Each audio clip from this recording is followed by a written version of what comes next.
pj-fleck-show is presented by Window Concepts and Affinity Plus Federal Credit Union. Now, it's the pj-fleck-show with Pierre Nugent, Ron Johnson, and Justin Gard.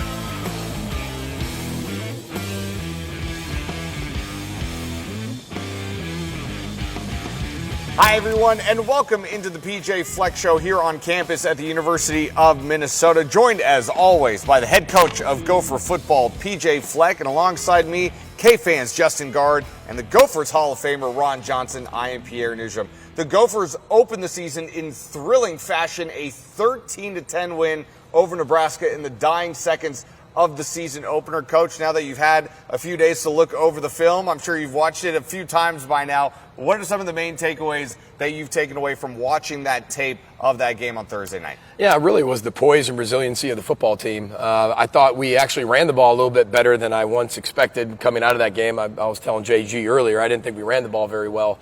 When I went back and looked at the film, it was really two runs that kind of got us in negative plays, where we've been able to sustain some drives, maybe got some more points.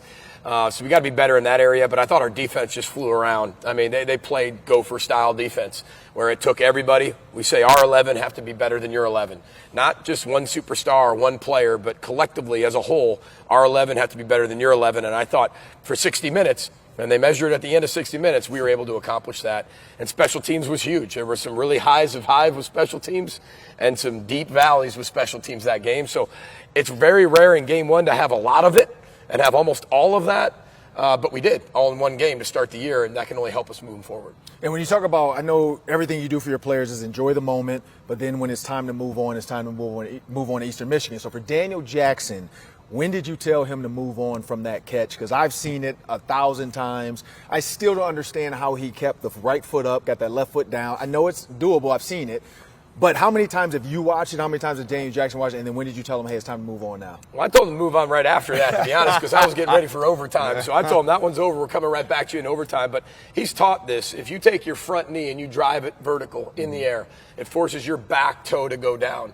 Now, you can't do that in the National Football League, but you can do it in college. And we've taught that for how long? And that's just a veteran player in the moment, trusting his technique, being that type of special player to make that catch. And I didn't have a vantage point. See, the ref right there is in my way. And how dare he? And exactly. Yeah. And the other guy, too. There's two of them.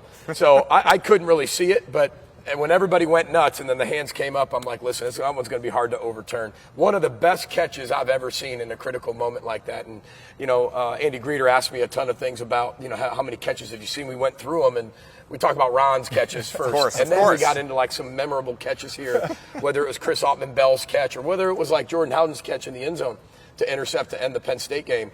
There's been so many of those, and that one's a special one for sure. Don't worry, the Ohio State catch was better. I know you were thinking it. And block two, you're going to demonstrate how to make that catch. I'm going to throw it to you, and Ron's going to try it in the end zone. Can we get an actual person that can throw, though? Well, you underestimate my arm as a sixth-grade quarterback. I can get it there. But the guy who did throw it actually threw it, Ethan Kaliak-Manis. Yeah. I know you talked to me radio post-game about towards the end of the game, you mentioned it's time for the whole team to hear your voice. It's time for the whole team to know exactly where you are. He popped right up, went down the bench with Cole.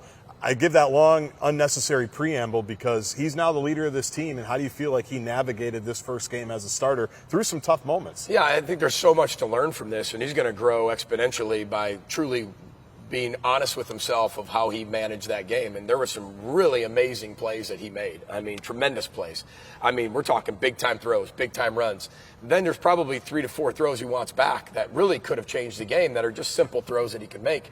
The leadership part, I thought he was great. And then there were times in some really tough times, it wasn't that he wasn't leading, but were you leading the entire football team? Did the entire team hear your voice of what you needed to do? And I think that's where he'll continue to get better. But he had a lot of playmakers around him. And we talked about throwing that appropriate advanceable ball, those AA balls. And he did that at times and then sometimes didn't. So tons of room to grow. He was hungrier than anybody on Friday when we came back in here. And he had a great practice today. So just can't wait to watch his growth throughout this year, because that's what we're looking for from him, is just constant growth. One thing that certainly caught my eye from Thursday's game, when you look at the box score, I saw that you guys threw it 44 times and ran it 25 times. I don't know the last time I remember seeing a game from you guys. Those numbers usually flipped like we've seen in the past. But it's not, and again, one thing that also, I had to point out, you guys never trailed by more than 7 at any point of the game, so it's not like you had to throw to catch up. You ran it 25 times. You mentioned a moment ago the run game, even though it says 55 total yards in the box score, it's perhaps not as dire as some people might have thought it was. Why? What did you notice from the rushing game that maybe has you encouraged moving forward? Well, there were 2 negative plays. There were only 3 possessions in the first half. And 2 of those drives, we had 2 negative runs. One was a reverse, and one of them we considered a run because it's a screen. It's a quick screen to Corey Crooms, and we lose 2. So immediately, we've got to get throwing the ball because it's either 2nd and 12 or now it's 3rd and 9. It was going to be a lot closer. So a lot of those numbers are skewed. We go into halftime, we're up 3-0. They come out, return the opening kickoff. They then score a touchdown. We're down 7-3. And the game, the way it was playing was this wasn't going to be who can get a race to 30 points. But we had to be way more efficient in the pass game, and they were doing a really good job up front. We felt like we had to be able to respond to that, and through the air is where we felt the best that we could be able to move the football. Now, when we had to actually run the football, right, and truly had to run it to get closer yardage to kick the field goal, we were able to do that for a 12-yard run with Sean Tyler. So it was a funky game of how it all played out. But I thought Greg and Matt called a really good game, put us in great positions, and we just got to execute better. Talking about calling a great game, the defense of the game for Tyler Newman. I mean, not only was it called well, but Tyler Newman knew his keys. He read them. Looking at the interceptions, but specifically that last one, we know the route. It's a speed dig. Receiver maybe drifts a little bit, but Tyler broke before the ball. Is it his keys? Is it the teaching? Or is it just he's a special talent? Do you marvel at when you see that, to watch him break sometimes before the quarterback's even ready to throw? Yes, all of it. And here's what I'll tell you. You know, he went back, and our defense, we leave no stone unturned, right? Mm-hmm. So when you're talking about what he did is, you know, Jeff Sims, when you go back to his turnovers when he was at Georgia Tech, he happened to stare down receivers. Yeah. And so you study that. And this is his first time playing since then. And not to say he wouldn't get away from that. Maybe he would do that. But Tyler knew that was a tip. And so he in the last interception, I mean, he's baiting him in to throw that. Yeah. And that's what he does really well. But he also has the ability to still backpedal and get out of trouble. Yeah. And that's the athleticism that takes over. But he is deserving of the plays he makes because they're not easy. They're earned by the athleticism he has, but also the film study and the work that he puts in every single week. How encouraging was it to see such a great pass rush, especially in the second half? A group that had to talk about that a lot a year ago, and I know it was a big off-season focus for you as well. Well, I think you were able to measure good versus good. You're playing a Big Ten opponent. You're playing Nebraska. Their whole line's back. It feels like that whole line's been there 4 or 5 years and has played with each other all those years. And sometimes when you're starting the year and maybe you're not playing a conference opponent, you're like, okay, well, how good is it? We were able to get to the quarterback with 3, with 4. We hurried him a lot. So I'm not saying that we got to figure it out, but that game we showed that we have the capability of even doing more and doing it better, and our players came in even hungrier than they were. But we were able to show that we could do it, and now we got to do it more consistently. I structured the question so these guys look like the good guy. I'll play the role of bad guy on the show. Your offensive line on the flip side give up 3 sacks in the game. When you look at the offensive line, what adjustments need to be made moving forward?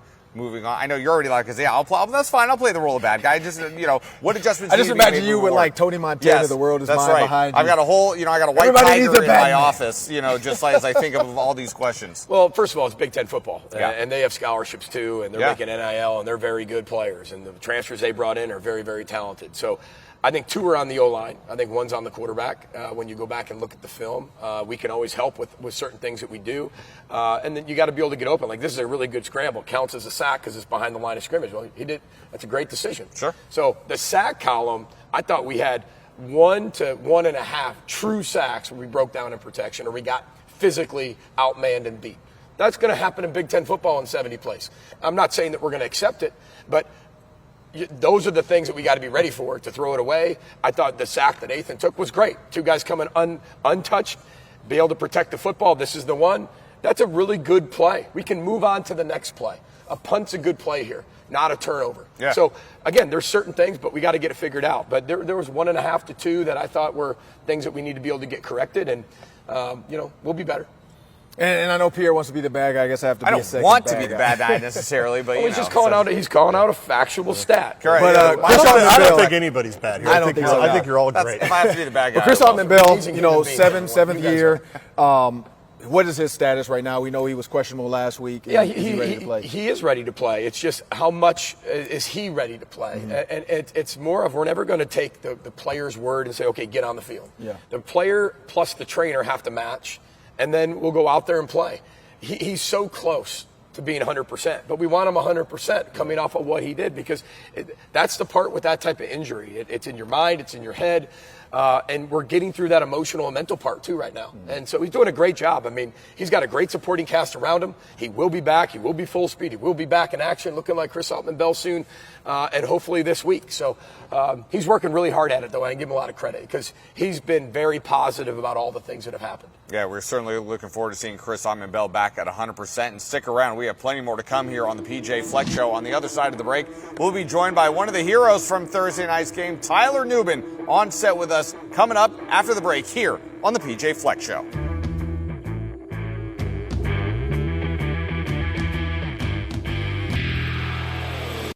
Let's row the boat. You're watching the PJ Fleck Show.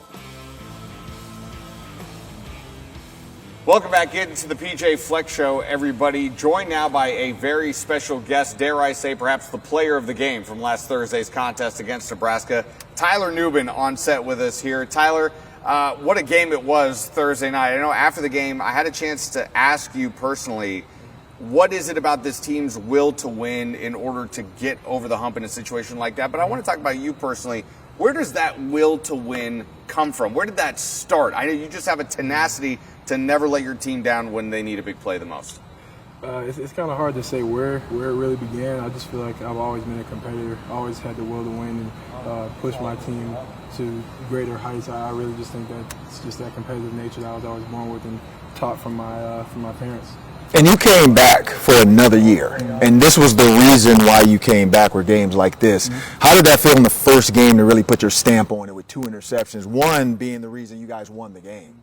Yeah, it felt really good, honestly, but what felt better was just to see our guys overcome all those obstacles and adversity that we had. We've been talking about poise all year, having poise in every single situation, whether it's a good situation or a hard situation.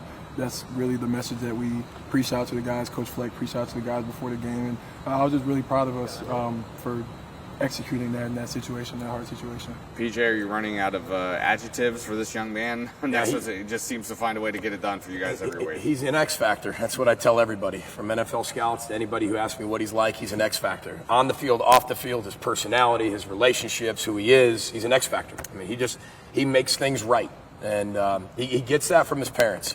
I mean, Sharice and Rodney Newman, they're both Eastern Michigan alum, which, you know, we're watching him just to make sure this week he's not sharing the game plan with Dad and Mom. But they're both athletes. They're both really competitive. Mom ran track. Dad played football. I mean, and from day one, what we loved about him was what you said. He was competitive in everything he did. The way he walked the halls, he wanted to get to class faster than everybody else. Maybe it wasn't class, but it was. He was always competing in everything, and to this day, he's the same way. And Tyler, when you look at those plays, like that one PJ talked about, there's the one quarterback. You know, you knew your keys. He stared him down. You didn't take a false step. You knew exactly where he was probably going to go with the ball. In your mind, how much did you watch that through, and then how cool was it? Kind of almost like in a Matrix, like he's really about to do this, and then you just triggered. Yeah, it's really more about knowing situational football. I knew that they were going to try to move the ball down the field in a safe way, probably with a hot read. They had came with another snag concept to the boundary the play before that. So just got reading my keys, really. I got a hot read, knew what they were going to try to do, and just trusted it, broke on the ball. You know, I think at the beginning of the season, Tyler, a lot of the fans perhaps, you know, they know you, they know Justin Wally, but really the rest of the secondary group, some of the fans may not be familiar with some of the names and faces. Trayvon Jones makes a great big play at the end of that first half. What can you say about these new faces in the secondary, and what would you say to the fans watching that what they might not know? What would you tell them about some of these new guys that are in the secondary? They're some dogs, man. Competitive dogs, and they love to play, and that's really why I love playing with them, because they love the game almost as much as me. They love working as much as me, and it's really great to have those type of guys, especially playing right next to you on the back end. It gives you a level of trust that guy's always going to get the job done whenever it comes down to it. And Coach, when you talk about leaders, you know, he's one of your leaders. You've seen some great safeties and DBs, you know, Jordan Houghton, Antoine Winfield. like, is Tyler Newman just the next great in line? And then how do you have a guy follow him to build on that as you continue to grow the program when he departs to the NFL? Well, Tyler, if you consider starting not till his second year-ish, right? He played a little bit, but not start. He had to sit behind Antoine Winfield Jr. and watch him, and then, played alongside Jordan Howden. What I love about Tyler is he's doing everything he can to make the next one better. Like these safeties we have right now, the Coleman Brysons, the Kerry Browns, you look at like AG, you look at Darius Green, they're all doing everything they can to follow in his footsteps. He was doing the same thing with Antoine Winfield Jr. We're talking about X factors. We're not talking about just solid safeties. We're talking about making a difference. He came back for all the right reasons. The one thing I love about him is he said, I just want to get better. He didn't talk about the money. He didn't talk about this. He didn't talk about that. I'm sure a lot of other programs would love to have him in the NIL transfer portal era, and I'm sure he'd probably make a lot more money somewhere else. But he wanted to get better, and he wanted to leave a legacy here. You don't hear that enough at all anymore. And I just give him a lot of credit. We're a better football team with him on it. Lastly, your mom and dad went to Eastern Michigan? Yes, sir. Okay, so but has it started yet already, or what's the conversation like with mom and dad this week? A little bit. Unfortunately, my mom was going to be rocking my dad's old 27 Oh? Eastern Michigan jersey. That's neither here nor there, but we'll just leave it at that. That is crazy. My dad wore 27 in Eastern Michigan. Really? Is that right? My mom was a cheerleader at Eastern Michigan. Yeah. No kidding. Yeah. Yep. Small world indeed. No doubt about it. Well, Tyler, we certainly appreciate you taking the time. Continued health and success the rest of the way. Again, we really appreciate you taking the time. Tyler Newman, everybody, and we'll have so much more on the other side of the break. More here on the PJ Fleck Show. We just mentioned it a second ago. We'll talk more about Eastern Michigan and what the Gophers have to look forward to when they take on Eastern Michigan this Saturday at Huntington Bank Stadium. That and more on the PJ Fleck Show.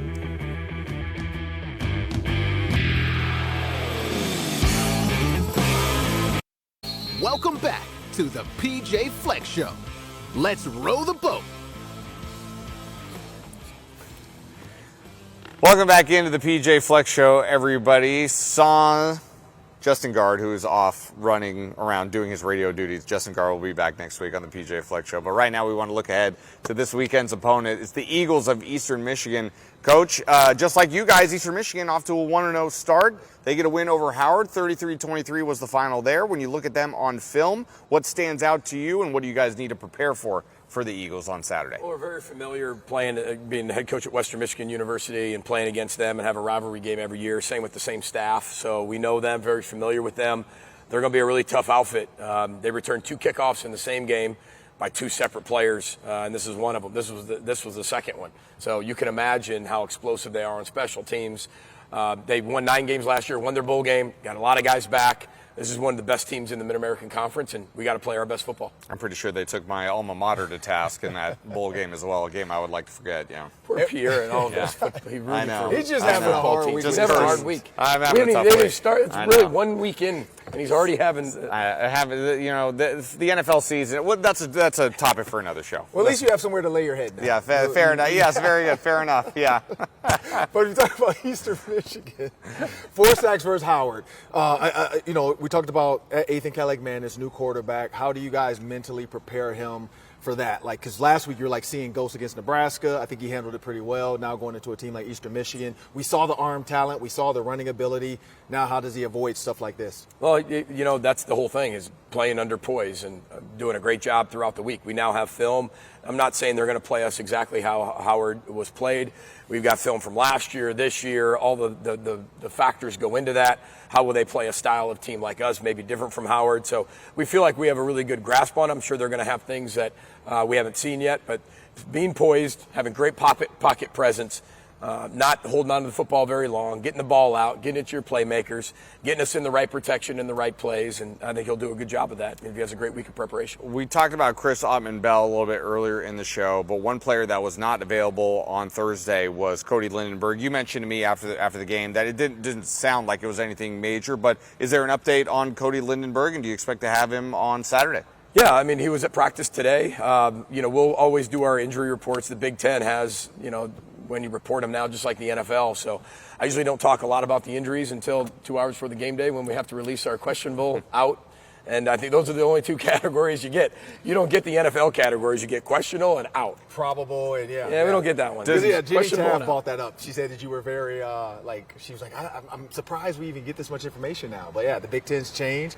Do you think that's going to change the scope of how people go forward with other college football teams or conferences? I see why they want to do it. Yeah. Because what it does, it takes the pressure off young people to have to give information to a gambler. Yeah. I mean, you see all the issues of college football. Now, who's playing and who's not is brought before you. Now, the biggest question is it honest? Is it real or is it not? Yeah, but what we did was our trainers are involved, our doctors are involved, and hey, we want to give accurate information. And we're not going to sit here and sway one person one way or another. Just here it is. And this is what we'll do. Does that mean I get to call you 2 hours before the game, and then you're going to tell me, who's in and who's out? We can have a little chit chat before the game. No, you're just going to get the report. Okay, Who's out. And, okay. Fair enough. Yeah. Fair enough. The mass text. Okay, fine. Maybe it'll take 3 years of the PJ Fleck Show in order for me to get that information on game day. So we'll, slowly but surely, PJ and I are building trust. I'll give that to you 2 hours and 3 minutes before. Yeah, if you'd okay. like that. You know what? Good enough for me. I like that. I like that answer very much. Coach, I always want to know, I know you have a lot on your plate as a head football coach of an NCAA program, but on Sundays, when the NFL season rolls around, as it does, it's going to start on Sunday, do you watch the games on Sunday? How much do you pay attention to NFL Sunday? I know you probably maybe peek in to see some of your former players, but how much attention do you pay to the NFL season? We're working. We get here at 11 a.m. on Sundays after everybody does their spiritual life. We get here about 11 o'clock, and then we are going all the way through probably 10 p.m. So we got to get practice ready. We got to get the players with us. We got to get the game tape watched. We got to get all the grades going. We got to meet as a staff. We got to do all those things. So I don't get a chance to see it, but I always got the Vikings game going on in the background. Always. I mean, I definitely have that as we start our game plan stuff. And I get a report on Monday morning of how all the former Gophers did. And Marcus Hendrickson, our director of player personnel, helps me out with that. Beautiful. We love to hear it. All football, all the time. It's that time of year here in Minnesota, and we thank Coach for taking the time to join us. And we will see you guys next week for the PJ Fleck Show right here on Fox 9.